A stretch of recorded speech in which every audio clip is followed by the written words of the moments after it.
Hey, what is up everyone, this is Linus, you're watching TechLineHD, and there are a lot of cheap smartphones out there for the budget of under 150 bucks or something like that. And you may ask, should you buy a just released budget device, or should you look at the device that was released like a year or even 2 years ago? I just came across the Nubia Z7. The phone used to cost around 600 bucks or something, but right now you can get it for less than 150 bucks. And this phone has a great design, great specs, great camera, but the question is still the same. Should you buy it or not? Stay tuned for the full review.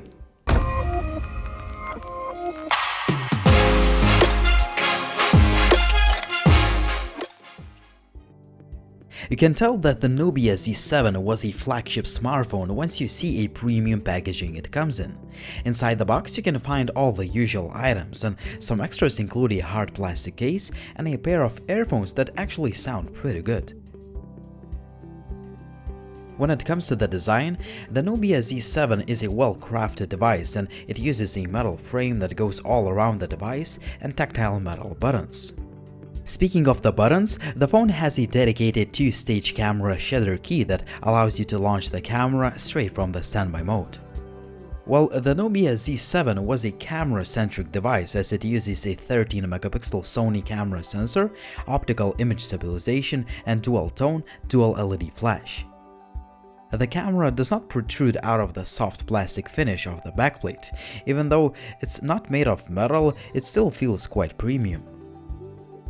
The phone is quite huge due to its 5.5 inches display that is very sharp, bright and vibrant thanks to the 2K resolution. You can also adjust quite a few display settings to your liking. We have a 5-megapixel front-firing camera on the top and really nicely backlit capacitive buttons. The home key doubles as a pulsing notification LED light that can be customized, same as the capacitive keys. The placement of the loudspeaker may not be the best, but the sound quality is just great. If you don't like what you're hearing, you can always tweak the sound using the Dolby Digital Plus system. If you plug in the earphones, the things get even better. The built-in hi-fi audio chip delivers a crisp, clear and rich sound, and there are no distortions at the highest volume settings, just like on the loudspeaker.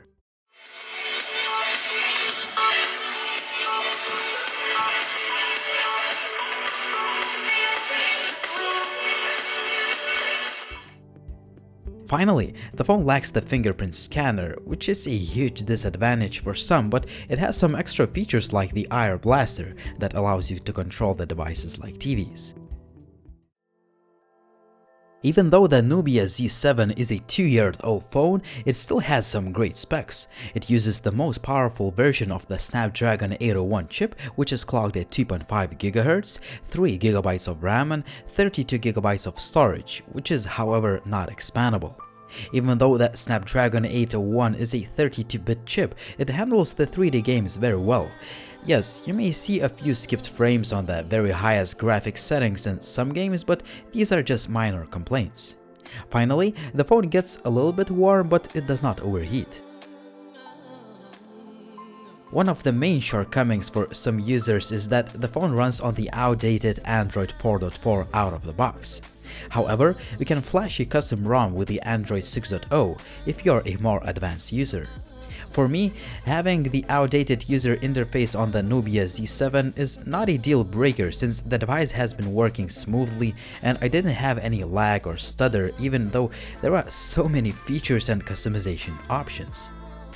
For example, you can run two apps side by side, use some smart gesture controls that are fast and responsive, and so on. Also, you can customize the phone by changing themes, wallpapers, and tweak some other settings to make the phone look your own. The stock camera app allows you to take the pictures very fast. There are quite a few settings and shooting modes to play with.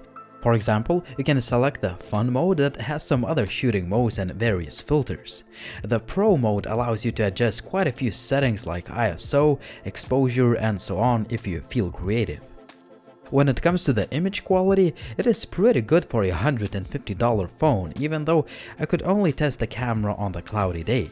Obviously, I would love to see some more detail and sharpness since it used to be a camera-centric device, but you can't really expect much at this price range. In fact, the Nubia Z7 is still one of the best options in this price point. The low-light shots are not impressive in general, but they definitely look a lot better than the ones taken by the majority of $150 phones. Currently I'm shooting in 4K resolution with the Nubia Z7. The phone can shoot both in 4K and 1080p, and the video quality is much better than on any $150 smartphone. There is a decent amount of detail and optical image stabilization works pretty well. The only shortcoming is that there is no continuous autofocus feature on board. A great thing is that the sound recording quality is pretty good. The selfies could have more detail, but they will definitely do the trick for social media needs. This is the front-facing camera test with the Nubia Z7. This is handheld footage. Outside it's very cold. The selfie videos are shot at 720p, and while they are far from the best, the footage is definitely usable. When it comes to connectivity, I have no complaints at all. The signal reception and the call quality have been excellent, the Wi-Fi speed and range are good, and the GPS is fast and accurate. Also, the phone has the NFC connectivity option. The device comes with a dual micro SIM card tray, which is great, but there is no micro SD card slot for storage expansion. The 3000 mAh battery has to power up a 2K resolution display, but I have to say that the battery life is pretty good. I was able to get about 4 or 5 hours of screen on time depending on the usage and display brightness settings. Unfortunately, the phone does not support fast charging, and it takes way over 2 hours to fully charge the device.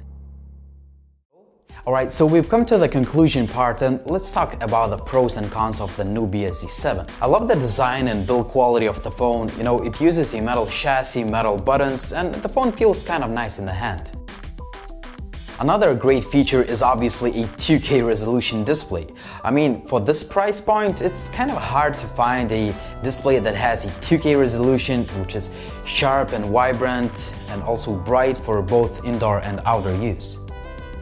Other great features of this phone include a great user interface, whether you need all those extra features and customization options or not. Also, we have a pretty good camera, hi-fi audio. It really makes a difference once you listen to music via the headset jack, and the loudspeaker is pretty good. And finally, the battery life is pretty good. I mean, 4 or 5 hours of screen on time having 2K resolution display, in my opinion, is a pretty good result. Alright, so if we talk about the shortcomings of the phone, the device still runs on the Android 4.4, which is way outdated, no matter that you have a lot of features and customization options. But as I said in the review, you can update the phone to Android 6.0 if you are a more advanced user, if you know how to flash a custom ROM, but this is what you get out of the box. Other shortcomings, you have to know that the phone does not have a fingerprint scanner, which is quite a common feature nowadays. It doesn't have the micro SD card slot for storage expansion, and finally, it lacks the fast charging feature. Alright, so the question is, should you buy this phone or should you look for the budget device? In my opinion, this is really worth the price, but as always, you have to consider a few shortcomings if they are important to you or not.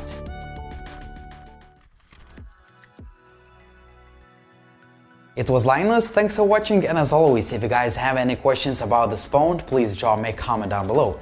Also, please follow TechLineHD on Facebook, Twitter and Instagram, and as always, see you in the next video soon.